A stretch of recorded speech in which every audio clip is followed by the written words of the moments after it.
welcome to the Vagabond Way podcast. The journey goes ever on with The Long Road. This episode, 6-string addiction. The first step on the road to recovery is to admit you've got a problem. Join Steve as we hear about his ongoing addiction to 6-string beasts, quietly filling up his sitting room, guitars. Kev takes us to the next destination on his travels, Morocco. And the Bishop, that's me, I take you through the components for one of The Long Road's Spotify hits, Wrapped Up in You. The Vagabond Way podcast featuring The Long Road is exploring the world of the troubadour, the adventurer, the vagabond. The world isn't beige, it isn't processed, it's rich, authentic, and it's real. If those are the sorts of sentiments that make your brain light up, then hop on board. We are embracing all of those things, celebrating all of that, and we'd love it if you joined us on the journey.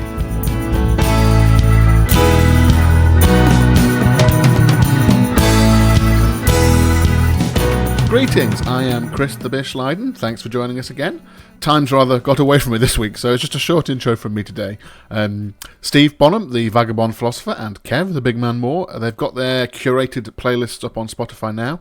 We'll update them every so often, so check them out. Here's some of the music that inspires The Long Road, some of the stuff we like, some of the artists out there who might be in the same sort of world that we are that you might enjoy as well. So just search for Anglo-Americana for Steve's, and Kev's is called Anglo-Americana Moonshine Madness. So go on Spotify, search them out, and have a listen. Don't forget to follow The Long Road on Spotify as well, because that helps Spotify algorithms kick in that people are interested in what we're doing. Don't forget, too, that you can help directly shape our journey on The Vagabond Way by supporting us on Patreon. If you like what we do, the stuff we make, head over to patreon.com/thevagabondway to find out how you can help us. There's a special offer on right now if you support for £3 a month or more, so do go and check it out.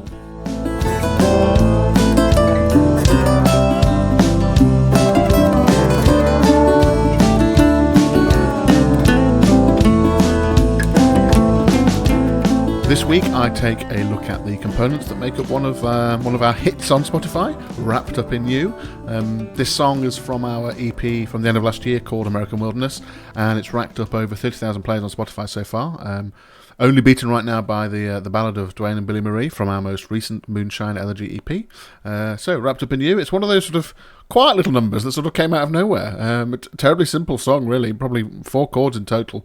But it just sort of popped up and went crazy on Spotify.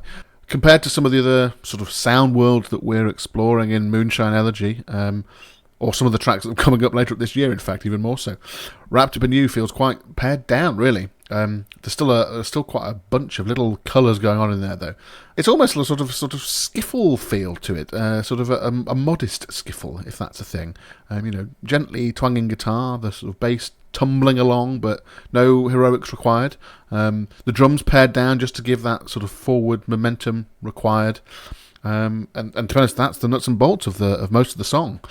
You'll hear these great little bluesy guitar licks from Kev and the solo halfway through. Some twinkling piano bits and guitar harmonics to give some shimmer and some clarity at various moments. And the eagle-eared of you will have spotted the rather rich baritone of my tuba playing popping up in the choruses.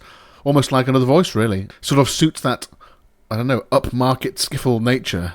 The right sort of instruments for that sort of genre of music, perhaps, but approached in a different way. Slightly more refined, slightly more thoughtful, perhaps. We are British, after all. And we think, actually, this one's got quite a catchy chorus. Maybe that's what's hooked people on it. The sort of thing you find yourself humming afterwards without really spotting it. So, Wrapped Up in You is up for a UK Country Music Award 2020, presented by ukcountryradio.com, and we need you to vote for it, so please go to ukcountrymusicawards.com/song to vote for Wrapped Up in You. It's in the list under Steve Bonham. The voting ends in a couple of weeks at the end of June, so please go ahead and vote. So I'm going to play it for you now. Here we go. Wrapped Up in You by Steve Bonham on The Long Road. I laid down my gun, the long day was done. I was looking to lighten the load. Stopped rolling dice, I learned to think twice. I said goodbye to the road. Wrapped up in you, wrapped up in you, wrapped up in you, wrapped up in you. When you came into view, it was all I could do to stand up and open the gate. Something I would find would do things to my mind. Gave up all resistance to my fate. Wrapped up in you, wrapped up in you, wrapped up in you, wrapped up in you.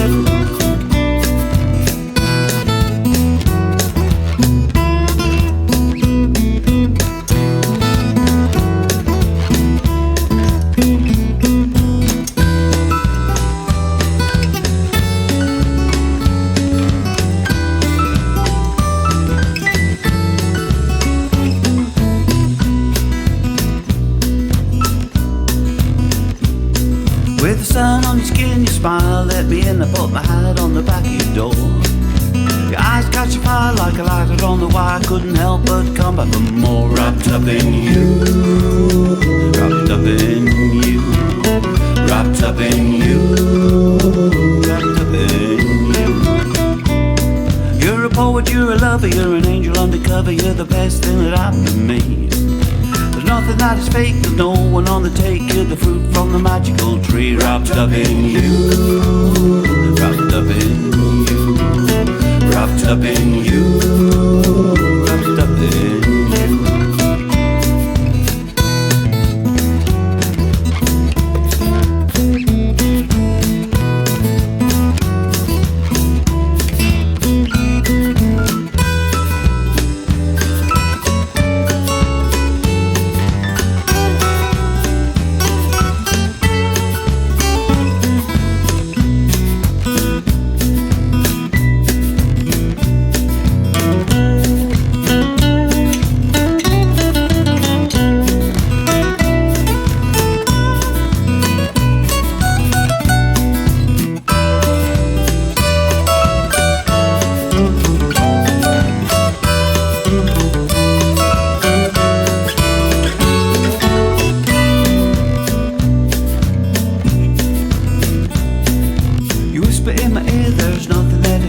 Surrender to a night of bliss.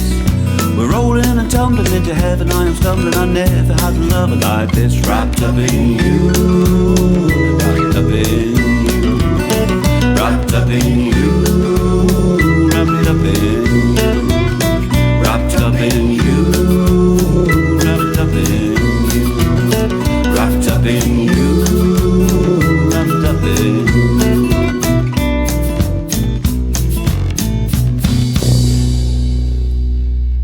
Going to be a heavy one this morning, I think.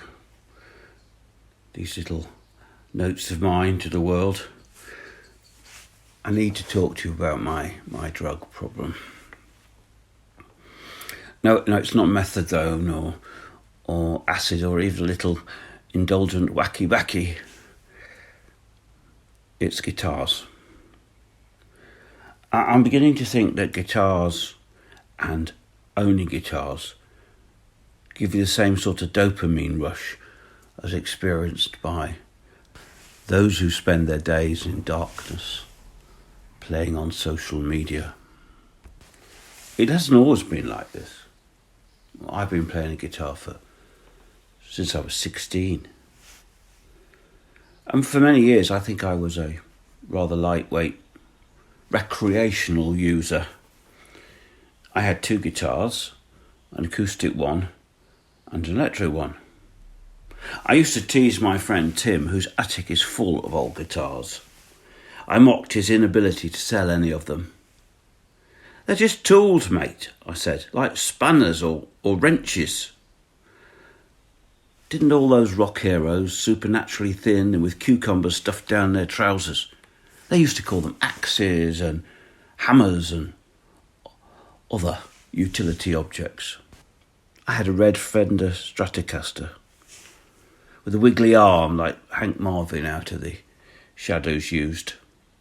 Played beautifully, did its job, lovely guitar. And my acoustic guitar was a Yamaha, a good one with a spruce top, a beautiful working instrument. Played it on albums and gigs and wherever. Used it for writing, fantastic. In terms of my role as a guitar player, I was a very light addict. I had a careful, studied ignorance of guitars. I couldn't name the model or the strings or the trusses or the buses on any of my instruments. But then I did fall. It was quite innocent at first. One day I unexpectedly found myself a little wealthier, with some money in my pocket, walking past my favourite guitar shop. Winking in the window was the most beautiful, curvy, semi-acoustic tanglewood guitar of the most perfect blue. I fell immediately. I walked in the shop and 5 minutes later came out with it. The descent after that was swift. I decided, and this is the secrets of an obsession.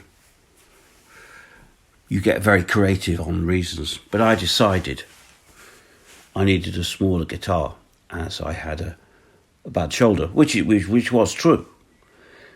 So I had a local guitar maker make me a most beautiful guitar. It took me 2 years, and it is lovely. But then I started to play a lot and decided that I needed a second guitar so I wouldn't have to retune them between different numbers. So I was over in Dublin and walked out with an Australian Maton guitar. But my biggest day of shame was probably in Nashville a year or two later, when emerging out of the Appalachian Mountains, I found myself at the doors of the Carter's Vintage Guitar Store. I asked my companion, like Ulysses, tie me to the mast. I must not leave this shop with a guitar. But of course I did. A National Steel resonator guitar. It's a mighty beast. It weighs the same as the double B-flat bass I used to play in the school band. An odd instrument. It's covered in drawings of etchings of pineapples and palm trees on the back from its origins as an instrument designed for playing along to Hawaiian music. These days, it's most easily associated as the voice of the dispossessed of the South, the instrument of choice of the bluesman. It sounds like a howling gospel choir. It's an intimidating instrument. Playing it's a bit like playing a tractor. It makes unexpected clanking and groaning noises at any one time. And it's entirely wonderful. But this addict's inventiveness continued, and last November I travelled to the States to stay a while with my friend Rob McHale and playing with him in some coffee bars and joints in North Carolina. And he has some wonderful guitars, and you know, the easygoing deal was I would borrow one of them. But as I landed in Atlanta, I got a call from Chantal at Ogden, wondering whether I might join a showcase session in Nashville the following night. It being impossible to go both to North Carolina and Tennessee at the same time, of course I had to buy a guitar, which is a Martin Street something or other. It is an absolutely beautiful instrument. These days, it's my favourite guitar. Although slightly worryingly, I've noticed that my guitars, which did start off in the lounge downstairs at the beginning of this lockdown, now seem to have made their way up to my bedroom. There could be an Alfred Hitchcock plot in this. To the question, why, which is reasonably enough, I've got to suggest that the thing about guitars is every one of them is unique. And the uniqueness is in the sound. There's the great honking anguish of the National Steel, and there's the self-confident jive of the Avenue 5, and the mellow wistfulness of the Northworthy. And everyone looks different, feels different, plays different. Yeah, it's a fairly promiscuous set of relationships. But the magic is in the differences. Every one of those will play the same song or the same tune in a different way. There's no hope for me. And now Rob Hodgson up in IJ sending me pictures of a wonderful 12-string guitar. Financially disastrous, enticingly appealing. My old Martin gave me this tune the other day. That's the drug, that's the high, that's the nirvana. I'll play it for you. I never usually play songs this early in their construction, but I hope you see what I mean.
Well, there we are. The first step on the road to recovery is acknowledging you've got a problem. Bravo, Steve. I fear Steve isn't the only person out there to live with a certain six-string addiction. Indeed, even within the long road, I fear Kev may fall susceptible to a four-string addiction, perhaps even some five- or six-string addictions as well. Some of us, moi, perhaps a 230-string addiction rears its ugly head. Although saying that, I don't even own one real piano yet, let alone multiple. I fear I may also be an enabler, though, to Steve's problem. Years ago, when we were on the road to somewhere up north for a gig, we had to stop off in Leeds on the way to buy something vital. I can't quite remember what. I feel like it might have been a pedal for my cajon. Back in the early days of having this cajon and playing with the pedal, I had a string of substandard cajon pedals. They just kept on breaking or snapping or just not working properly after not exactly loads of use. You know, they were being regularly gigged with, but it wasn't outrageous at all. Anyway, so we might have stopped off in Leeds to buy a new cajon pedal. It was definitely the Hobgoblin store in Leeds, and Hobgoblin is a chain of traditional or folk music stores here in the UK. And Steve announced to me before we entered, "Now, Bish, don't let me leave here having bought a single thing. I just don't need any more guitars." "All right, no problem," I said. We entered, and I went to search around for the percussion section of the store. I found the replacement pedal and took it up to the till. Me and Steve were separated for perhaps, I don't know, 2 minutes, maybe 3 minutes at max. Got to the till and find that Steve was putting away his wallet, having made his impulse purchase. Just the small matter of a rather beautiful mandolin. Okay, wasn't a guitar, but still in that world, Steve, still in that world. If you care to ask Steve about it, he places the blame squarely on my shoulders, I know it.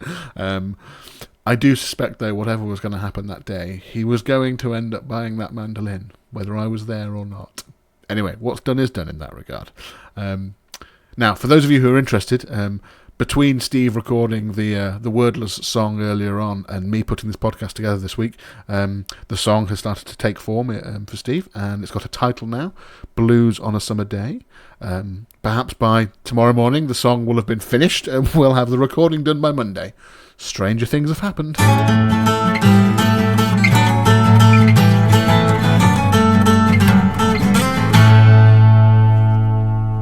Hello listeners, and welcome again to Kev's Cafe Corner. And today we're heading down to Morocco, where I spent time in the fantastic coastal town of Essaouira, which in itself is an amazing place. The ancient walls still standing tall, protecting an inviting and bustling Medina that captivates you. I walked its narrow streets and alleyways, my body unconsciously moving to the hypnotic beat of the Mali musicians' Tinariwen, their songs taking to the air from pirate tape stalls, mixing with the heady aroma of spices from the markets. But despite its delights, Essaouira is not our final destination today. That honour belongs to a small, colourful cafe by the sea in a little village called Diabat, about 5 kilometres south of Essaouira. It was worth the trip just to marvel at the dozens of goats standing in the branches of the argan trees that lined the dusty highway, nonchalantly munching on the leaves, seemingly oblivious to the precarious nature of their mission. So, my patient listeners, to the cafe. It started out as a plain white building with a castellated roof, but since its famous visitor, it's now festooned in aquamarine blue, bright red tarpaulin, and in amongst the chaotic terrace that fronts it, psychedelia abounds. For this is the cafe restaurant Jimmy, so named after the visit of Jimi Hendrix back in 1968. Fans of his material have long hoped that Castles Made of Sand was about his trip to Morocco, but he'd already recorded that the previous year. Nevertheless, don't let me stand in the way of a good myth. The coffee served was all boiled milk with a spoon of regular Nescafe, a welcome change for me from the motor oil that passed for coffee in some Moroccan establishments. Though I must make a special mention of the hotel breakfast in Essaouira, served on a sunny terrace overlooking the city. Sublime. Before I go, I'd like to share with you my own Hendrix tale. Yes, I have one. Back in the late 80s, my good friend Graham Oliver, the guitarist from Saxon and a huge Hendrix collector and aficionado, visited Hendrix's father while he was on tour in the US. His dad gave him some scribbled notes of an unfinished Hendrix song, chords, a few lines of lyrics, and uttered the immortal words, "Maybe you can do something with this." Sometime later, and I'm working on Graham's solo album, End of an Era, and we put some meat onto the bones of this idea, and I found myself in the frankly incredible position of co-writing a song with Graham and Jimi Hendrix. It's a huge rarity now, as the all-powerful Hendrix estate demanded it be pulled from later copies of the album, so it's only on the first 1,000 or so, I think. But what better time to give it a listen? I share lead vocals with Phil Hendrix, no relation, and play bass and sing backing vocals while Graham beautifully channels Jimmy. Sit back and imagine Jimmy heading down that dusty road to Diabat 52 years ago and enjoy sipping wine.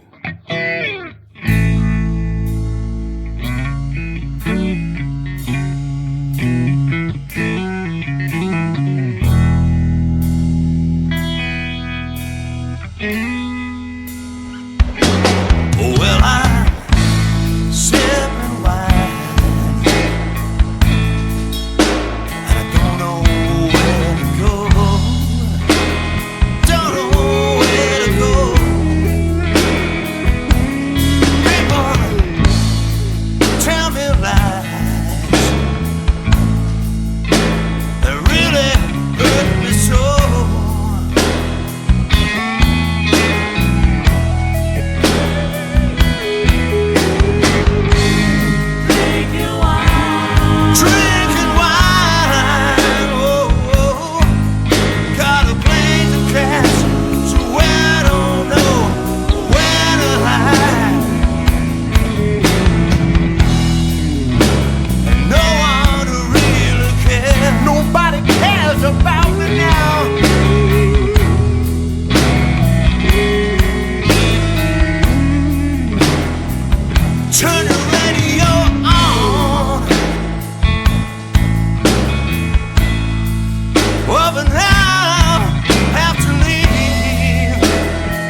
Jimmy, why did you leave us? In truth, the cafe itself was unremarkable. But, as in life, it's more about the journey than the destination, don't you think? See you next week.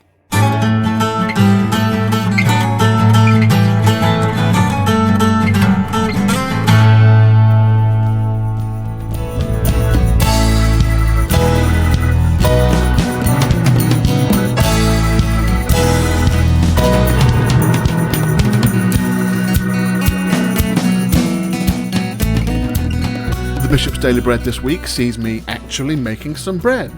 Nothing exciting though, I'm afraid, just a simple white loaf. But I wanted to try to make a nice chunky loaf, tall and big. So I thought I'd use the large loaf tin I bought a few weeks into lockdown. Although most of the recipes I've tried in it previously they've been too small. Perfectly fine loaves, but shallow and wide, rather than wide and tall, big, chunky. So I just used the normal recipe and I thought, well, I'll just try upping the quantities and see how it goes. It worked pretty well. Although I fear I was too eager to get the bread out of the oven though, and it had already been cooling for a few minutes when my panic set in and I thought it was underdone. So I put it back in the oven for another 10 minutes. It turned out fine, so perhaps the panic was right, or perhaps it would have been fine, whatever. Hard to tell, really. It got me wondering, though, how do supermarkets get those, the square loaves that we're all used to, full-on cuboids? Perhaps they've got lids that go over the tins when they're baking? And they've calculated precisely how much dough is needed to fill it to get to that shape? I don't know. I'm sure if I cared to Google for 10 seconds, I could find hours of footage from inside a bread factory explaining precisely and in gross detail how they do it. Maybe I should do that. I think there is a part of me that would actually really quite like to find that out. One final bready thought from me this week. My nephew will be with me on this one. How do they get that texture into cheap white bread? Or, bread rolls. My nephew has a penchant for the Sainsbury's, and only Sainsbury's, soft white rolls. The sort that come in packs of 6. And they're useless. They're stale within a day or two. But they're perfect for a summer barbecue or dunked in Heinz tomato soup. It's basically the only sort of bread that my nephew likes to eat, apparently. Don't get me wrong, the delicious artisan bread is brilliant and I love it, but there is also a charm to that sort of squidgy, soft, cheap bread texture. I think Nigella Lawson calls it plastic bread. I might be wrong there. I don't know, there's some particular sort of chemical or preservative or something. I don't know how they make it happen. I've tried all sorts of different roll recipes over the past few months. Haven't achieved that texture yet. One day, perhaps, Google will provide the answer. The holy grail of bread making, perhaps. The knowledge of how to make cheap textured bread, but knowing that with great power comes great responsibility. Anyway, my next challenge, to recreate a McDonald's Big Mac. Beef patties, bread, sauce, the lot. The kitchen is a call-in.